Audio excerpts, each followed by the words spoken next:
హైదరాబాద్ నగరం మరింత విస్తరించబోతోందా? తెలంగాణ ప్రభుత్వం తీసుకుంటున్న కొత్త నిర్ణయాలు చూస్తే రాబోయే రోజుల్లో హైదరాబాద్ చుట్టుపక్కల ప్రాంతాల రూపురేఖలు పూర్తిగా మారే అవకాశం కనిపిస్తోంది. తెలంగాణ ప్రభుత్వం హైదరాబాద్ చుట్టూ కొత్త ఎకనామిక్ సెంటర్లు అభివృద్ధి చేసే ప్రణాళికను సిద్ధం చేస్తోంది. అంటే అన్ని ఉద్యోగాలు, పరిశ్రమలు, ఐటీ కంపెనీలు ఒకే ప్రాంతంలో కాకుండా నగరానికి చుట్టుపక్కల కొత్త అభివృద్ధి కేంద్రాలను ఏర్పాటు చేయాలన్నదే లక్ష్యం. దీనివల్ల ఏమవుతుంది? కొత్త కంపెనీలు వస్తాయి, ఉపాధి అవకాశాలు పెరుగుతాయి, రోడ్లు, మెట్రో, ఇతర మౌలిక సదుపాయాలు అభివృద్ధి చెందుతాయి.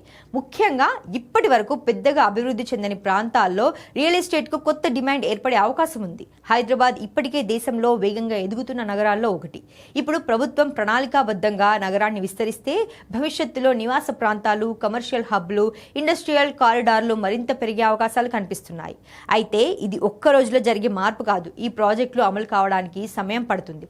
కానీ దీర్ఘకాలికంగా చూస్తే హైదరాబాద్ రియల్ ఎస్టేట్, మౌలిక సదుపాయాలు, ఉపాధి రంగాలకు ఇది కీలక మలుపుగా మారే అవకాశం ఉంది. మరి మీ అభిప్రాయం ఏంటి? హైదరాబాద్ అభివృద్ధి ఇక ఔటర్ రింగ్ రోడ్ దాటి కొత్త ప్రాంతాల వైపు వెళ్తుందా? కామెంట్స్ లో చెప్పండి. ఇలాంటి బిజినెస్ అప్డేట్స్ కోసం ఎన్టీవీ బిజినెస్ ను ఫాలో అవ్వండి.